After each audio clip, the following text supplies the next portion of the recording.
Olá pessoal, bem-vindos à nossa segunda aula do mini curso sobre estruturação musical. Esse curso faz parte da Mostra Virtual de Artes do Cefet-MG, que foi um evento contemplado pelo edital 32/2020 da Diretoria de Extensão e Desenvolvimento Comunitário. E se você não assistiu a primeira aula, é legal que você assista, e o link está aqui na descrição do vídeo. Hoje a gente vai focar no estudo da duração, da organização da duração dos sons. De que maneira essa organização da duração dos sons estrutura a música que nós ouvimos? Por exemplo, vamos ouvir agora uns trechos de música.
No que diz respeito ao ritmo, às durações das notas, o que a gente pode observar nesses trechos? Por que será que a rumba e a valsa, que são os dois últimos exemplos que eu coloquei, elas são ritmicamente diferentes? Por que a gente identifica que são ritmos e estilos diferentes? O que acontece na estrutura rítmica dessas músicas? Em um ritmo regular, a gente nota um padrão.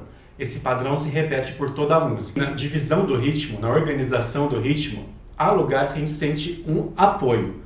E há outros lugares que a gente sente os tempos um pouquinho mais suaves. Eu vou mostrar um exemplo para vocês. Dá uma olhadinha.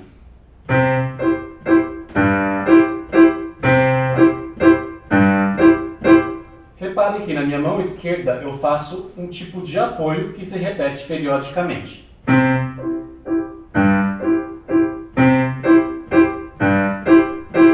Então, ó, em câmera lenta eu faço a esquerda. E toco 2 aqui, esquerda. 1, 2, 3. 1, 2, 3. Vamos chamar cada ataque que eu faço de um tempo. Então, 1, 2, 3. 1, 2, 3.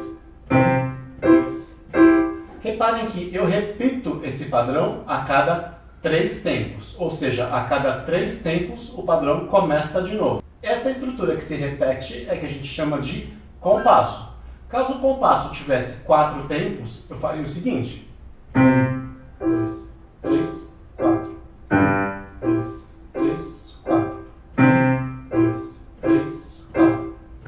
gente começa a perceber que esses padrões com que os tempos se organizam, eles podem variar. Isso diz respeito ao que a gente chama em música de métrica. Os compassos musicais, eles aparecem logo no início da partitura e são indicados na forma de frações. Aqui a gente começa a falar sobre o que a gente chama de sistema de notação musical, que é uma forma criada no Ocidente para a gente registrar música no papel.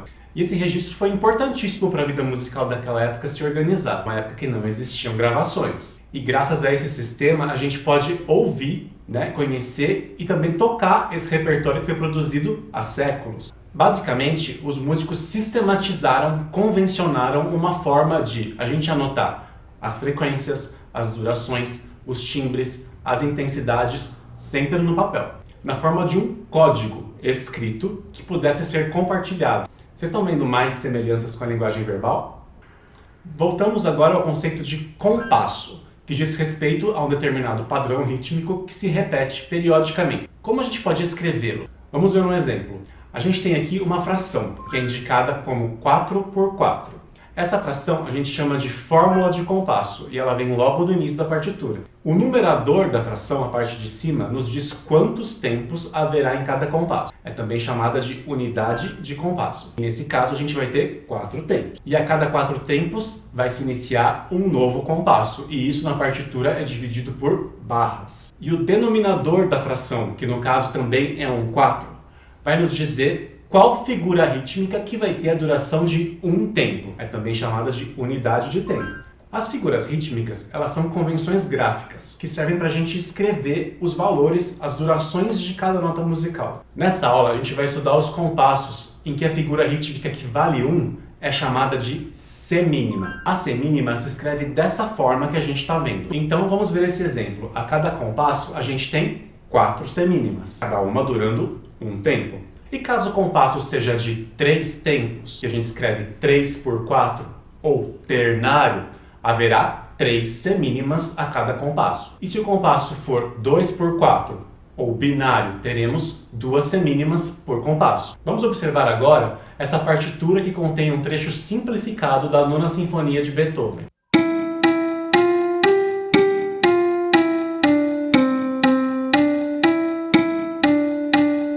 A cada semínima eu toquei uma nota, que durou exatamente um tempo. Vejam que a cada mudança de marcação do tempo, eu toquei uma nota musical diferente.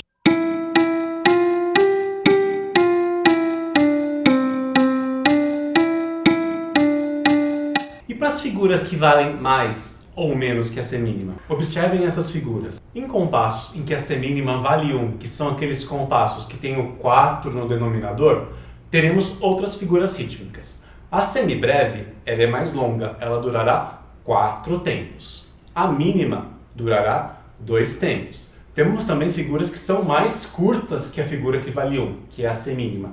Temos também a colcheia. A colcheia é uma figura que vale meio tempo. Temos também a semicolcheia, que vai durar 1/4 de tempo. Temos também figuras ainda mais rápidas, como por exemplo a fusa, que durará 1/8 de tempo. Eu vou ao piano fazer alguns exemplos para vocês entenderem. Em relação à duração das figuras rítmicas, eu vou mostrar aqui um exemplo para vocês, tá? Com base nas notas Dó, Ré, Mi e Fá. Se fossem, por exemplo, semibreves, eu ficaria 4 tempos segurando cada nota. Vou marcar os tempos com a minha mão esquerda.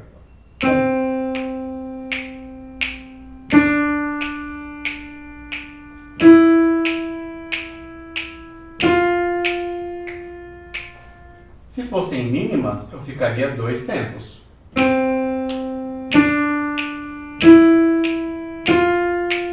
Semínima, que a gente já sabe, 1 tempo.